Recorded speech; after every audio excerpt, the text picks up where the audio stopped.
अस्सलामुअलैकुम दोस्तों। तो ये कैश बजट का लेक्चर नंबर 3 है, जिसमें मैंने प्रीवियसली 2 क्वेश्चन सॉल्व किए थे। अब मैं ये क्वेश्चन नंबर 3 सॉल्व करने वाली हूँ, लेकिन जो तीनों क्वेश्चंस हैं वो एक दूसरे से लिंक भी करते हैं और मोस्टली सेम है। सिर्फ ऐसा है कि सिर्फ जो लास्ट के स्टेप्स हैं वो डिफरेंट हैं। तो मैं अब ये क्वेश्चन स्टार्ट कर रही हूँ और हमारे पास ये क्वेश्चन है जहाँ पे मुझे सेल्स दी हुई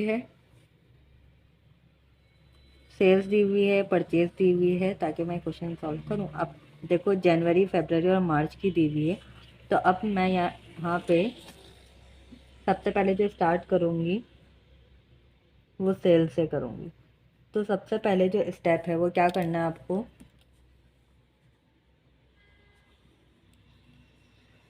दिसंबर, जनवरी, आपको जो कैश बजट बनाना है वो 3 महीनों का बनाना है, जनवरी, फरवरी और मार्च का। तो यहाँ पे मुझे सेल दी हुई है 165,000, 450,000, 540,000 और 5,55,000। मैं आपको यहाँ पे दिखा देती हूँ कि इन्होंने यहाँ पे सेल लिखी जनवरी, फरवरी और मार्च की, और दिसंबर का यहाँ पे लिखा हुआ है कि कैश 60,000 है, अकाउंट रिसीवेबल 165,000 है। तो ये 165 जो है दिसंबर की सेल है, ठीक है। तो आपने क्रेडिट पे सेल किया था, तो इसीलिए अकाउंट रिसीवेबल 165,000 आया, आपने कैश रिसीव नहीं किया था, ठीक है। तो यहाँ पे मैंने 165,000 लिखा। अब क्या करो, यहाँ पे एक साइकिल बनाओ। अब यहाँ पे देखो कि लिखा है कि जितनी भी सेल हुई है वो ऑन अकाउंट हुई है। 60% आप फर्स्ट मंथ में, मतलब जो collected in the month of sale होगा, और फिर 35% आप नेक्स्ट फॉलोइंग मंथ का आप रिसीव करोगे, और बाकी का जो 5% है वो ये एंटिसिपेट किया गया है कि वो रिसीव नहीं होगा, अनकलेक्टेबल होगा, ठीक है। तो इसीलिए सिर्फ 60% और 35% रिसीव करोगे। तो अब आप क्या करो कि यहाँ पे एक साइकिल बनाओ, यहाँ पे लिखो 60% और यहाँ पे लिखो 35%। तो जनवरी, फरवरी और मार्च का बनाना है, तो आप सबसे पहले दिसंबर से स्टार्ट करो। दिसंबर, जनवरी, जनवरी, फरवरी, फरवरी, मार्च, मार्च, अप्रैल। अब क्या करो, ये जो 165,000 है दिसंबर का, उसका 60% निकालो और 35% निकालो। तो अब आप इसका कैलकुलेट करोगे तो आपके पास आएगा 99,000, 17750। इसी तरीके से जनवरी का 450,000 का 60% और 35,000 कैलकुलेट करो तो 270,000, 157,500, 324,000, 189,000। और इसी तरीके से मार्च में भी इसी ऐसे ही करना है कि 60% फाइंड करना है, फिर 35%, और यहाँ आएगा 194250। अब नेक्स्ट स्टेप क्या करो, इस तरीके से करने के बाद आप कैश रिसिप्ट या इनफ्लो बनाना है, मतलब कि बिजनेस में सेल करने के बाद कितना मनी आया है, सही है। तो जनवरी, फरवरी और मार्च, ये 3 महीनों का आपको बनाना है। तो सबसे पहले आप क्या करो, collection in the same month में जो आपको कलेक्शन हुई है। अब देखो, जनवरी है, जनवरी का में जो आपको रिसीव हुआ है वो होगा 270,000, और नेक्स्ट मंथ मतलब कि जो प्रीवियस जनवरी के मंथ में आपको दिसंबर का जो रिसीव होगा ना, वो 17750 होगा। तो इसीलिए आप जनवरी और जनवरी यहाँ पे लिख दो 17750। इसी तरीके से फरवरी में देखो 324,000, और फिर अब फरवरी में ही आपको जनवरी का रिसीव होगा 157,500। इसी तरीके से मार्च में 33,000, मार्च के मंथ का 33,000 रिसीव करोगे, और मार्च के मंथ में फरवरी का 189,000 रिसीव करोगे। अब इसके बाद है कि एक तो ये आपने जो क्रेडिट पे सेल किया था वो आपको पेमेंट रिसीव होगी, और फिर उसके बाद है कि जो आपने सेल ऑफ इक्विपमेंट किए। अब यहाँ क्वेश्चन में देखो कि यहाँ पे लिखा हुआ है, यहाँ पे लिखा हुआ है कि proceed from sale of equipment 15,000 लिखा हुआ है मार्च में, तो सिर्फ आपको मार्च का लिखना है 15,000। अब इस इन सबका आप टोटल कर दो। टोटल करने के बाद आपके पास आंसर आएगा 327750, 481,500, 537,000। अब इनफ्लो बनाने के बाद आपको बनाना है आउटफ्लो।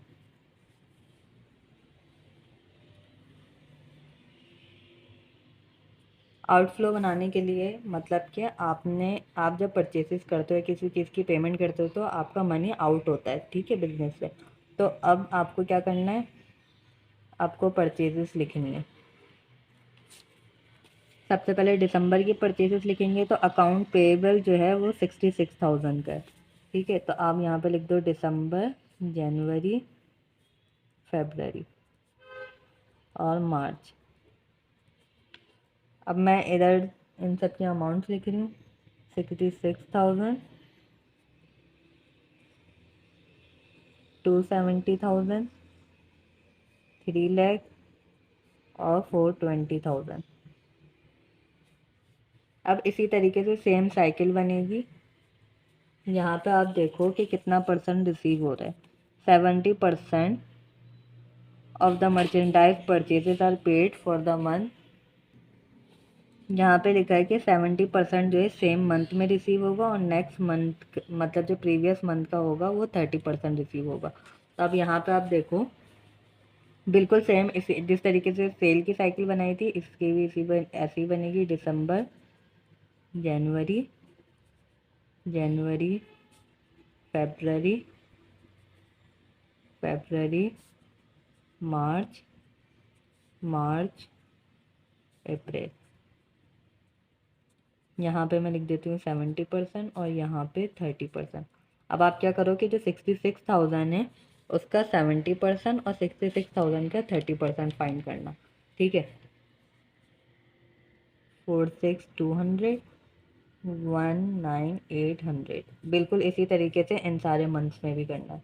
189,000, 81,000, 210,000, 90,000, 294,000, 126,000। अब क्या करोगे, अब आप आउटफ्लो बनाने के लिए यहाँ पे 3 कॉलम बनाएंगे हम, जनवरी, फरवरी और मार्च। अब आप यहाँ पे लिखो कि जो सेम मंथ में आप पेमेंट करोगे, नेक्स्ट फॉलोइंग मंथ में जो करोगे।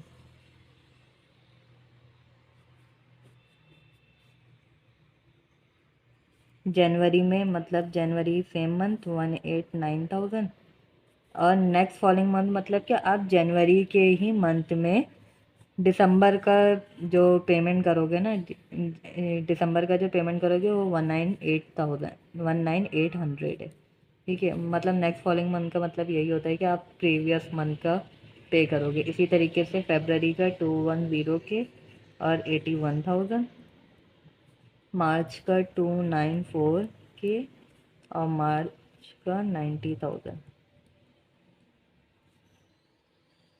अब इसके बाद जो आपके दूसरे एक्सपेंसेस होते हैं उसको भी तो आउटफ्लो हो रहा होता है।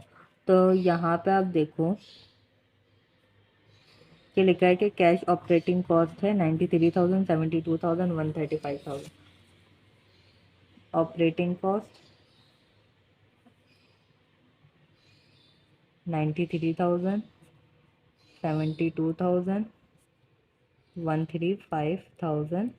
अब इन सबको आप ऐड कर लो तो आपके पास टोटल आउटफ्लो आ जाएगा 301,800, 363,000, 519,000, ठीक है। अब नेक्स्ट स्टेप जो होगा ना, अब आपके पास आ गया है आउटफ्लो और इनफ्लो। आउटफ्लो और इनफ्लो की अमाउंट आ गई है। अब आप क्या करो, कैश बजट बनाओ।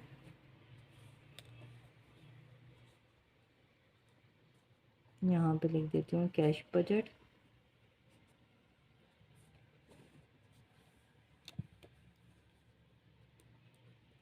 जनवरी, फरवरी और मार्च का। अब यहाँ पे देखो, सबसे पहले जब आप कैश बजट बनाना स्टार्ट करोगे तो आपको ओपनिंग बैलेंस लिखना है। ओपनिंग बैलेंस लिखने के लिए यहाँ आप देखो लिखा है कि दिसंबर 31 2020 को जो कैश था वो 60,000 था। तो दिसंबर का ये एंडिंग बैलेंस है और जनवरी का ओपनिंग बैलेंस बन जाएगा 60,000। जो जनवरी का इनफ्लो होगा उसको आप यहाँ पे ऐड कर लो, 327750। इसको आपने ऐड किया। अब ऐड करने के बाद जो आपके पास टोटल अमाउंट है वो होगी 38750। ये टोटल कैश होगी आपके पास।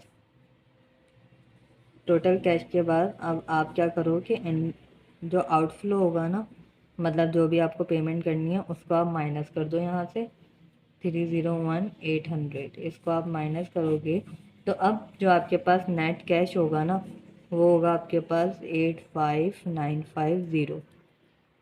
अब आप एक चीज़ देखो कि यहाँ पे लास्ट लाइन में अगर आपको विजिबल हो तो लिखा हुआ है कि आपको जनवरी टू मार्च तक कैश बजट बनाना है। मीन्स आपको पूरा शेड्यूल बनाना है जो अभी हमने बनाया। ठीक है, फिर उसके बाद जो इम्पॉर्टेंट इन्फॉर्मेशन है वो क्या क्या होनी चाहिए कि बिगिनिंग कैश बैलेंस होना चाहिए, total receipt. Total receipt means कि जो आपका इनफ्लो है, टोटल इनफ्लो। फिर टोटल पेमेंट मतलब जो आपका टोटल आउटफ्लो हो गया। ये दो चीज़ें तो फाइंड करनी है। फिर उसके बाद है कैश एक्सेस। मीन्स कि आपके पास कंपनी में जब भी मंथ एंड हो रहा होगा तो उसमें 60,000 रुपीज़ या डॉलर ज़रूर होने चाहिए। ठीक है, फिर उसके बाद बोल रहे हैं कि अगर कैश एक्सेस हुआ, ठीक, कैश एक्सेस हुआ या कैश कम हुआ तो आपको लोन लेना पड़ेगा बैंक से। अगर फॉर एग्ज़ाम्पल आपको 60,000 चाहिए हर मंथ के आखिर में और 60,000 नहीं हुआ, 60,000 से कम हुआ, 40,000 हुआ सपोज़, तो आपको क्या करना पड़ेगा, 20,000 लोन लेना पड़ेगा। तो और अगर आपके पास एक्सेस हुआ तो आप क्या करोगे, अगर आपने लोन लिया हुआ है तो आप उसकी पेमेंट कर दोगे। तो अब यहाँ पे आप देखो कि आपके पास 60,000 होने चाहिए लेकिन आपके पास 85,950 डॉलर हैं। ठीक है, तो आप यहाँ पे एक लोन पेमेंट और एक चीज़ है टैक्स। सही है, तो आपने आपके पास 60,000 होने चाहिए थे लेकिन आपके पास 85,950 डॉलर हैं। आपको ना लोन लेना है, आपने लोन लिया हुआ नहीं है, मतलब आपने पहले लोन ही नहीं लिया था तो लोन पेमेंट भी करने की ज़रूरत नहीं है और टैक्स भी देने की ज़रूरत नहीं है। तो आपके पास जो जनवरी का एंडिंग बैलेंस होगा वो 85,950 डॉलर होगा। अब ये 85,950 जो है ये इसका ओपनिंग बैलेंस होगा 85,950 इनफ्लो। इसमें से अब आप क्या करो, जो इनफ्लो फाइंड किया था फेबररी का वो था 481,500। इसको आप प्लस करो 567,450। फिर उसके बाद फेबररी का जो आउटफ्लो था उसको माइनस कर दो 363,000 माइनस करो। तो अब आपके पास आएगा आंसर 204450। मतलब कि आपके पास कंपनी में पहले इतना अमाउंट था, आप जो भी पेमेंट थी वो आपने कर दी, अब आपके पास इतनी अमाउंट बची है। अब आपने पहले अब आपके पास देखो 60,000 होने चाहिए ना था, लेकिन अब तो आपके पास इतने हैं, मतलब कि 2,44,150 हैं आपके पास या डॉलर हैं। तो ना आपको लोन लेना है, लोन ना आपने लिया नहीं था पहले इसीलिए पेमेंट करने की भी ज़रूरत नहीं और टैक्स भी नहीं देना। तो अब आपके पास बचा है 204450। अब बिल्कुल सेम तरीके से 20 जो मार्च का होगा वो भी आपको ऐसे ही करना है। इनफ्लो प्लस कर दो मार्च का 7,000 अब यहाँ पे आप प्लस करो 741450, आउटफ्लो माइनस कर देना 51K 222450। अब सेम चीज़ है कि आपने ना लोन लिया था, इसीलिए आपको लोन पेमेंट करने की भी ज़रूरत नहीं, ना टैक्स देना है, तो इसीलिए अब आपके पास जो अमाउंट बची है वो 22450 बची है। That's it.